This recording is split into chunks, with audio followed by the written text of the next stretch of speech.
Dan aku Dinda. Ya, di sini kita kembali lagi dengan salah satu segmen kita, Mestol. Nah, Kak, Mestol kali ini tuh bakalan ngebahas apa sih, Kak? Karena kan di Mestol kita sebelumnya itu kita ngebahas tentang persiapan dari Duta Matematika 2024 ya. Nah, kalau di Mestol kali ini kita akan ngebahas apa sih, Kak? Ya, dalam Mestol kali ini kita akan membahas tentang LVPKM. LVPKM itu apa? Ya, LVPKM adalah lomba video pembelajaran kreatif matematika yang ada dalam rangkaian Semata 2024 kali ini. Nah, kalau gitu kita langsung aja kali ya panggil bintang tamu kita nih.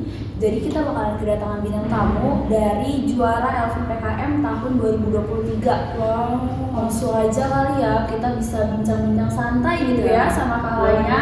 Oke, langsung aja kita panggil ya.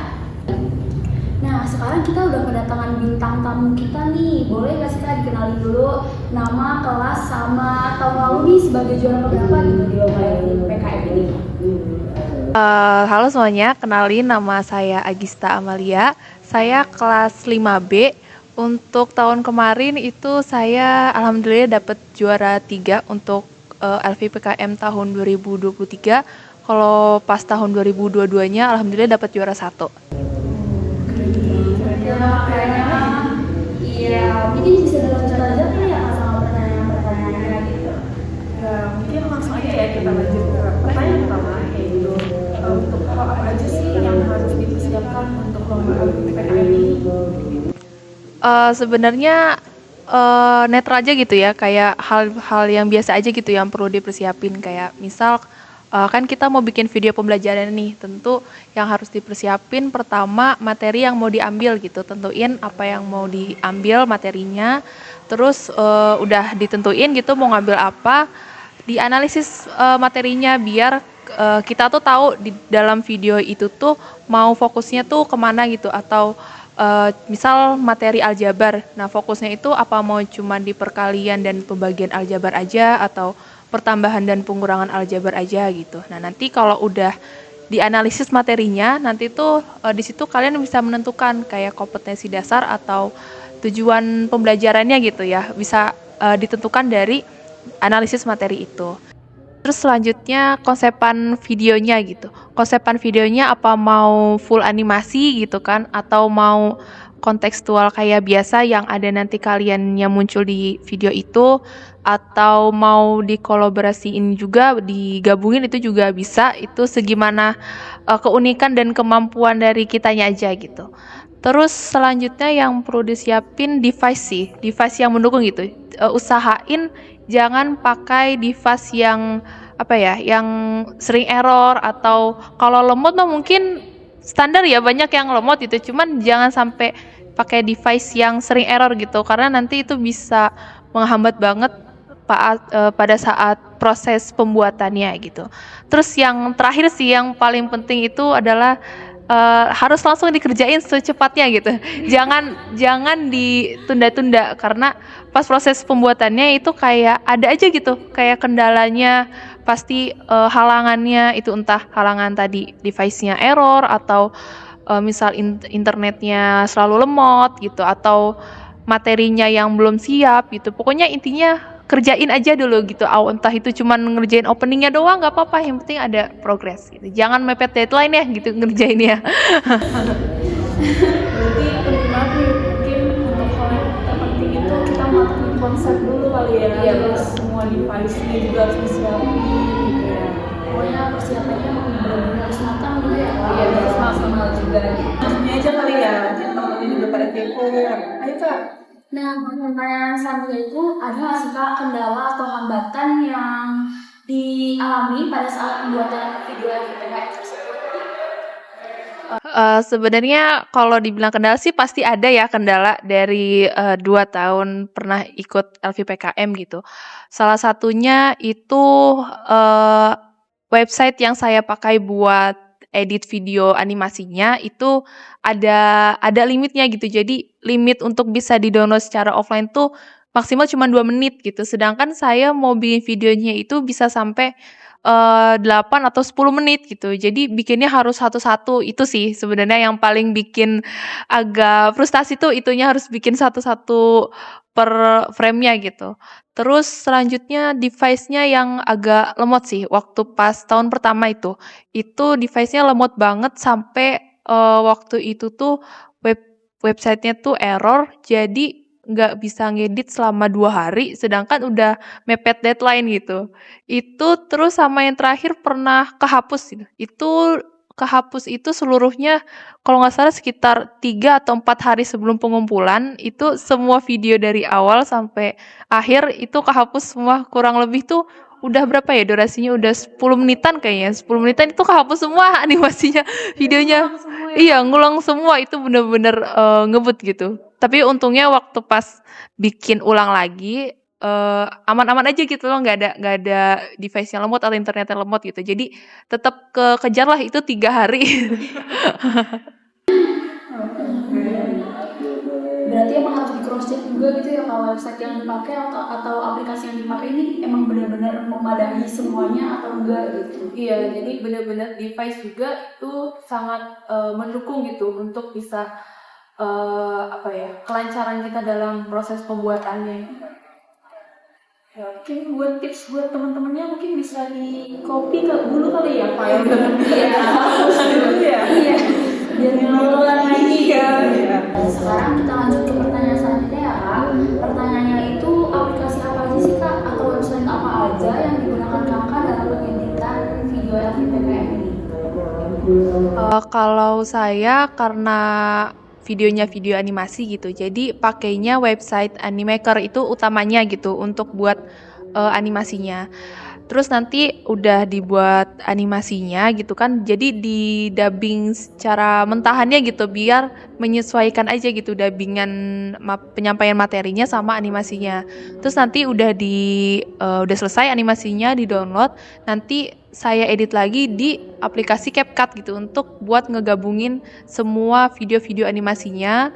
Terus buat dubbingnya juga pakainya langsung dari dubbing rekam suara di CapCutnya itu.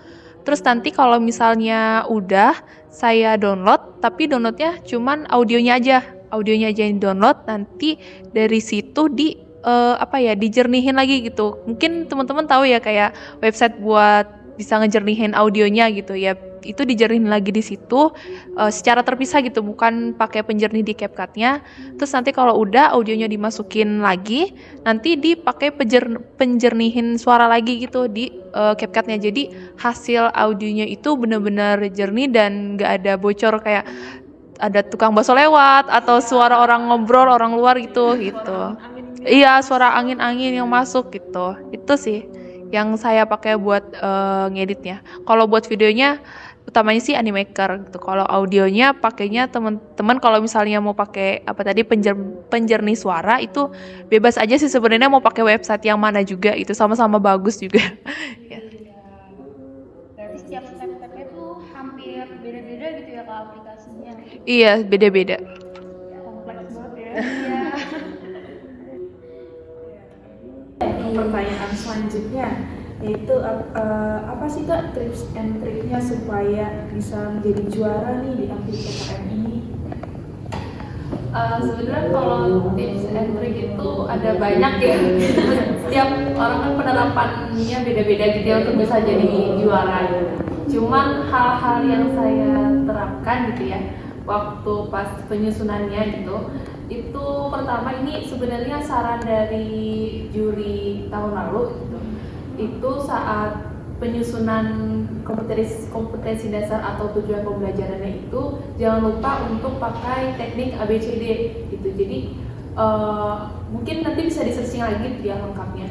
Jadi kalau misalnya kompetensi dasar atau tujuan pembelajaran yang nggak pakai teknik ABCD gitu, dia kata-katanya bakal jadi kayak gini. Misal menentukan karakteristik segitiga, udah gitu doang gitu tujuan pembelajarannya. Tapi kalau pakai rumus teknik ABCD itu nanti kalimatnya bakal jadi peserta didik diharapkan atau peserta didik mampu menyebutkan karakteristik segitiga minimal ketika diperlihatkan 10 macam segitiga gitu. Jadi jangan lupa untuk pakai teknik itu juga gitu, karena kemarin dari beliau itu kayak ngasih saran itu karena dari semua pesertanya itu ternyata banyak yang kelupaan gitu untuk pakai teknik ABCD itu.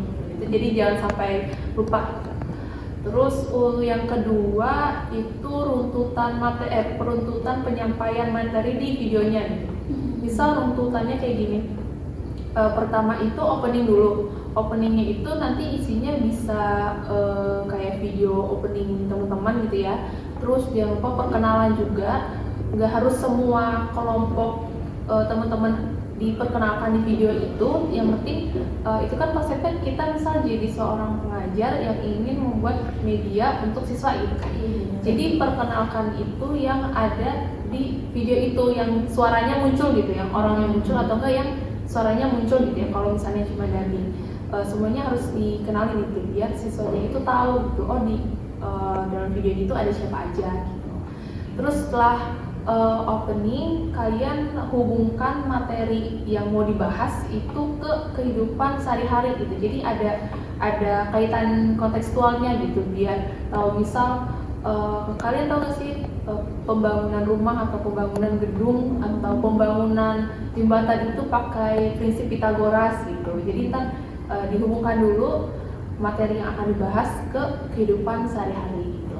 Nah nanti kalau misalnya udah dihubungkan, baru kalian kasih tahu tuh tujuan pembelajaran yang akan dicapai ketika selesai menonton video ini gitu. Itu kasih tahu ke muridnya gitu, biar dia itu tahu gitu, oh ternyata setelah saya menonton video ini saya bisa mengerti ini gitu. Nah, itu setelah nginfoin KD-nya nih, infoin juga tentang subpokok materinya. Kayak misal materinya aljabar. Nah, kalian kasih tahu tuh subpokoknya, kayak poin pertama misal pengenalan aljabarnya, terus yang kedua bentuk-bentuk aljabar itu apa aja, terus cara menghitungnya gimana, itu kasih tahu gitu subpokoknya, biar siswa pun juga tahu apa yang akan dipelajari dari video ini gitu. Setelah subpokoknya baru ke penyampaian materinya, yaitu dibebaskan aja gitu ke teman-teman gimana ya cara penyampaian materinya. Setelah penyampaian materinya kasih contoh soal terkait materi tersebut. Setelah kasih contoh soal, latihan soal. Kalau latihan soal sebenarnya opsional aja sih gitu, cuman biar lebih makin paham gitu ya, biar lebih mantep gitu. Kalau saya kasih latihan soalnya. Nah pas kasih latihan soalnya juga kasih petunjuk ke siswanya itu, misal jeda video untuk mengerjakan soalnya gitu. Terus nanti teman-teman kasih jeda selama 5 detik, setelah itu baru dilanjut ke pembahasan soalnya. Setelah pembahasan soal, untuk penutupnya gitu ya, closingnya itu pertama ambil kesimpulan dulu. Bisa kesimpulan tentang materinya atau kesimpulan dari materi apa aja yang sudah dipelajari dari video ini.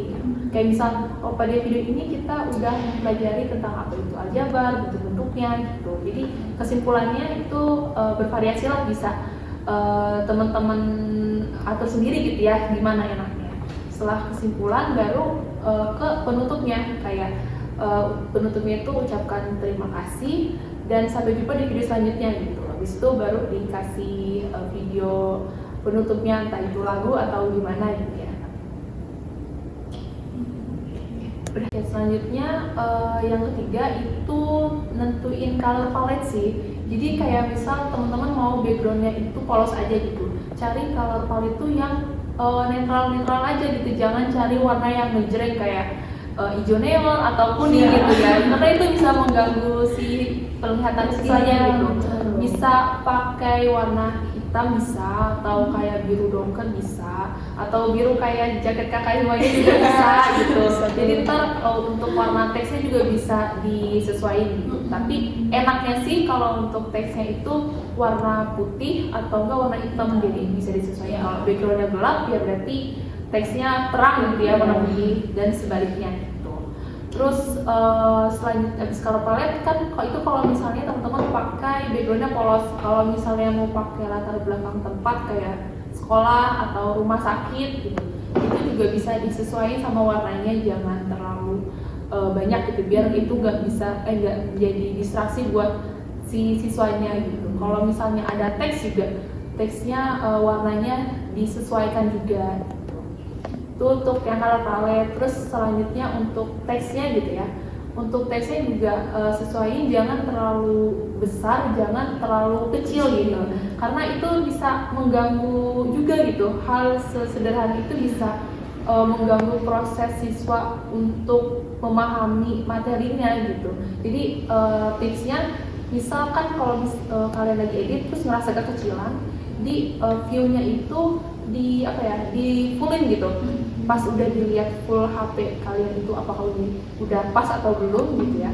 Kalau terlalu besar bisa dikecilin lagi, atau kalau terlalu kecil bisa dibesarin lagi gitu. Sekiranya kalian aja gitu itu udah pas atau belum gitu untuk ukuran fontnya. Dan fontnya pun jangan pakai font yang bervariasi, minimal 1 atau 2 jenis font juga udah cukup gitu. Nggak harus sampai yang sampai 3 biar bervariasi, biar bagus, biar estetik gitu ya. Nggak harus, ya 2 lah gitu, minimalnya 2, maksimalnya 2 lah. Terus setelah font, audionya sih, audionya itu harus jernih gitu ya, sama yang udah disampaikan pas awal gitu ya. Audionya sebisa mungkin pas kalian dubbing itu sesunyi mungkin, senyap mungkin gitu, jangan sampai ada suara motor lewat atau suara kipas berhubung-hubung gitu. Itu bakal ke distract dia, siswanya itu bakal ke distract gitu. Jadi usahain audio yang dihasilkan itu juga sejernih mungkin. Jadi kan kalau misalnya tadi dari backgroundnya dapat gitu ya, bagus, jadi visualnya dapat, audionya juga dapat gitu. Karena kan siswa juga gaya belajarnya beda-beda gitu ya.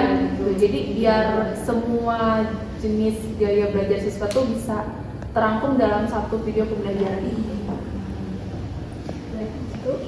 Wah, keren banget ya tips and triknya nih. Iya, bermanfaat banget nih buat kakak-kakak yang nantinya mau ikut lomba LVPKM lagi di tahun ini. Iya, betul. Bisa dipersiapkan juga dari sekarang ya, dipersiapkan secara matang dari sekarang. dari konsepnya, dari device-nya juga ya, ide-idenya. Iya, betul.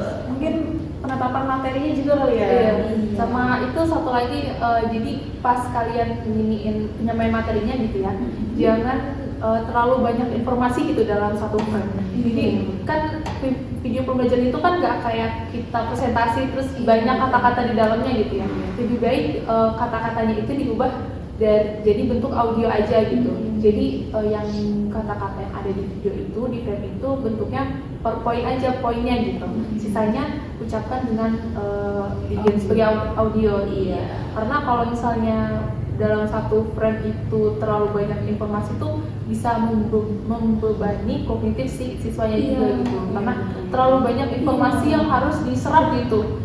Jadi tipsnya, misal dalam satu poin itu kalian bisa pakai beberapa frame gitu. Tapi frame-nya juga nggak harus yang karena ganti-ganti frame gitu ya, harus ganti-ganti desain juga gitu ya. Kalau misalnya mau pakai desain satu-satunya desain, misal background warna biru aja, mau dari awal sampai akhir pun ya nggak masalah gitu. Cuman kan biar lebih bervariasi mungkin pakai 2 atau 3 frame gitu, 3 jenis desainnya. 3. Wah, keren banget ya. Keren banget kakak. Juara 2 tahun berturut-turut lagi. Keren banget Ya. Jadi bisa disimak ya buat kalau yang nantinya bakalan ikut nih lomba LVPKM di tahun ini maupun di tahun-tahun selanjutnya. Bisa diterapin juga nih saran-saran yang udah dikasih sama Kak Agista di video ini. Banyak banget loh saran-sarannya dan sangat bermanfaat banget loh. Iya, betul. Ya, kita juga mau ngucapin nih terima kasih Sama-sama. yang Udah meluangkan waktunya juga ya di tengah kesibukan ini. Ya. Ya, mungkin cukup sekian dari konten Mes Talk kali ini. Ketemu lagi di konten-konten Himatika selanjutnya. See you, Sobat Mes. Bye. Ulang gak sih? 3. Sampai jumpa lagi ya di konten-konten Himatika kita selanjutnya. See you.